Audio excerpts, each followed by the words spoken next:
आज हम लोग बिग ब्रदर सीरीज को एक्सप्लेन करने वाले हैं। उम्मीद है ये सीरीज आपको बहुत पसंद आएगी। तो चलिए शुरू करते हैं। तो एपिसोड की शुरुआत में हमें बताया जाता है कि एंशिएंट टाइम में इमोर्टल क्लान ने डीमन क्लान पर हमला कर दिया था, जिसके बाद उन लोगों ने हर जगह तबाही मचा दी और पूरे डीमन क्लान को तबाह करके रख दिया था।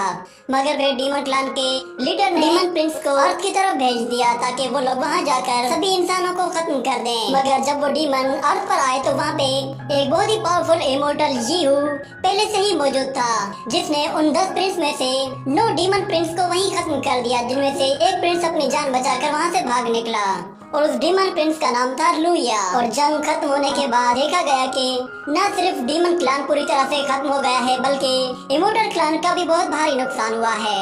और दूसरी तरफ लूया अपने डीमन क्लान का बदला लेने के लिए जहाँ भी जाता था वो वहाँ पे तबाही फेर देता था। इसी तरह वो शो की पीक पे आता है, जहाँ पे शो की पीक का मास्टर पहले से ही मौजूद होता है। तो लूया वहाँ पे आकर अपने रियल फॉर्म में ट्रांसफॉर्म हो जाता है और उस एल्डर से कहता है कि उम्मीद है कि तुम मेरे रास्ते में टांग नहीं अड़ाओगे। और दूसरी तरफ हमें हमारे मेन कैरेक्टर चेंग शाओ को दिखाया जाता है, जो कि तेजी से मास्टर की तरफ आगे बढ़ रहा होता है। और दूसरी तरफ हमें दिखाया जाता है कि मास्टर लुइया से फाइट करता है, मगर वो एक डीमन प्रिंस था और उसने एल्डर को बहुत ही आसानी से हरा दिया था।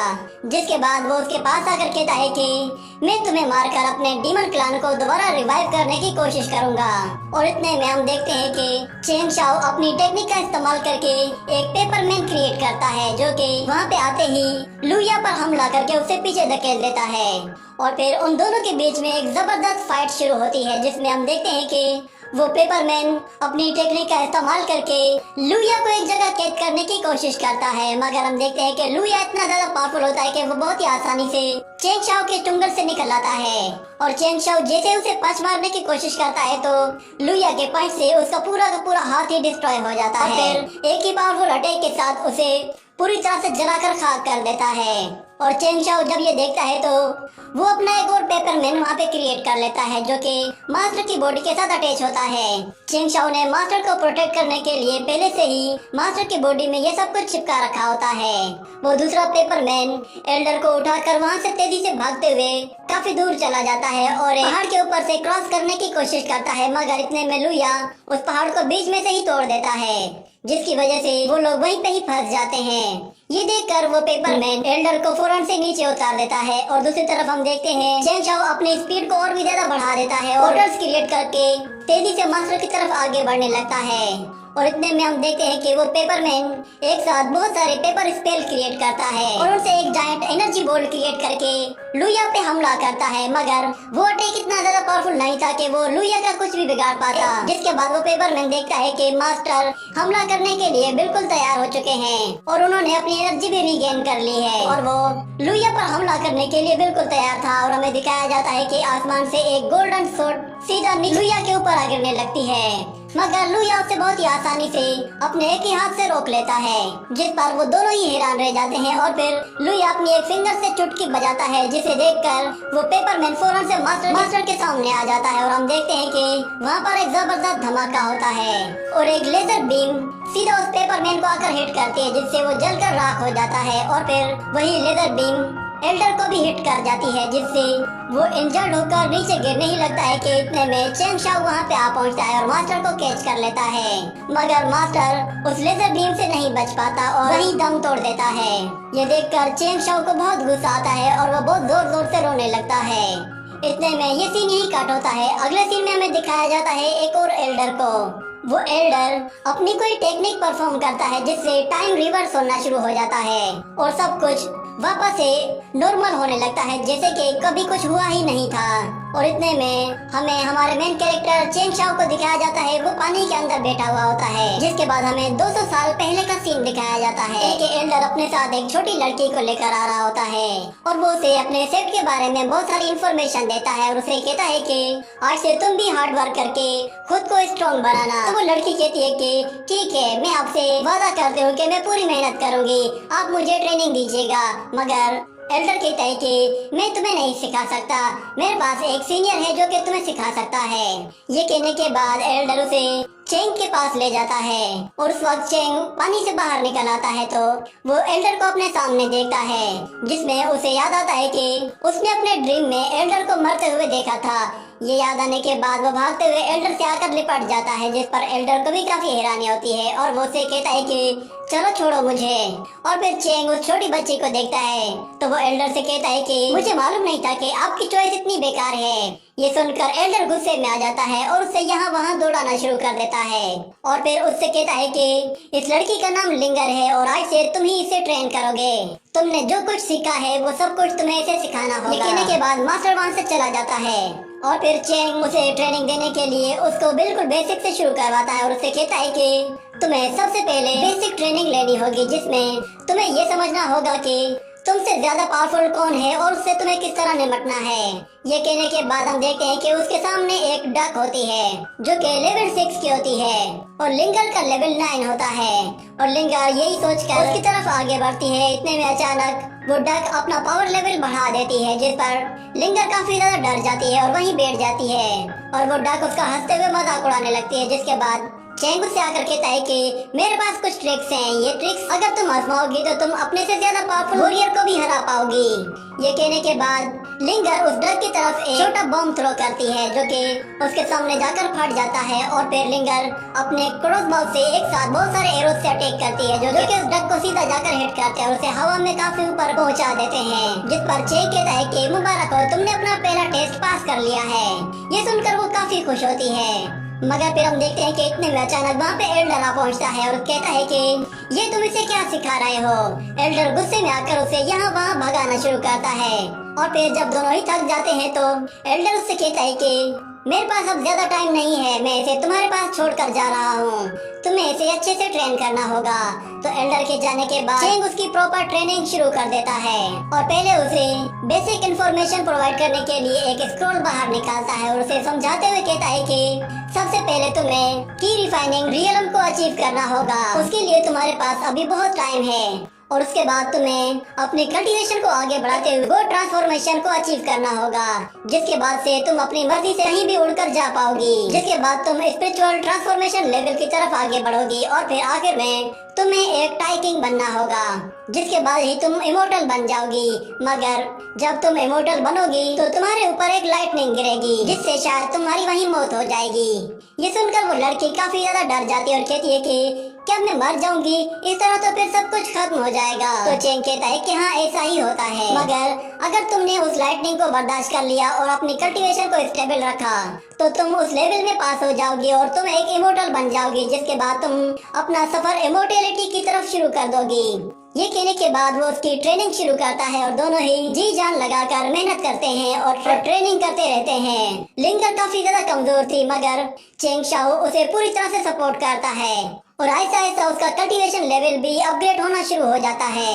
जिसके बाद हमें दिखाया जाता है चेंग शाओ एक जगह बैठा हुआ किताब पढ़ रहा होता है और लिंगर झूला झूल रही होती है। चेंग शाओ किताब पढ़ते हुए अपने पैरों से उसे झूला भी झूला रहा था और हम देखते हैं कि कई साल गुजर जाते हैं। लिंगर अब काफी बड़ी हो चुकी होती है और वो की रिफाइनिंग लेवल को भी अचीव कर लेती है। उसकी खूबसूरती देखकर वहाँ मौजूद सब लोग उसके दीवाने हो जाते हैं। मगर अचानक वहाँ पे अनाउंसमेंट होती है और बताया जाता है कि सारे ही डिसाइपल बाई फेंग हॉल में जमा हो। वहाँ पर एक कंपटीशन स्टार्ट होने वाला था और सारे ही डिसाइपल वहाँ पे एक ग्राउंड में आकर जमा हो जाते हैं। जिसके बाद वहाँ मौजूद एक एल्डर सब लोगों को उस कॉन्फ्रेंस के रूल समझाता है और कहता है कि उम्मीद है तुम सब लोग रूल्स को अच्छे से समझ गए होंगे। और फिर वहाँ पे एक एल्डर यिन यांग टेक्निक का इस्तेमाल करके 4 स्पिरिचुअल गेट्स क्रिएट करता है।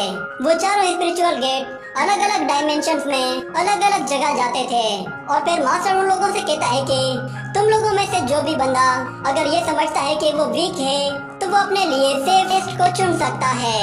उन्हें 4 अलग अलग कॉन्टिनेंट्स के गेटवे दिए जाते हैं। तो वहाँ मौजूद सब लोग एक एक करके उन गेटवेज के जरिए अलग अलग कॉन्टिनेंट्स में चले जाते हैं, जहाँ उन लोगों ने अपना ट्रायल पास करना होता है और उसके बाद ही वो लोग अपने रियल कंपटीशन में जा पाएंगे।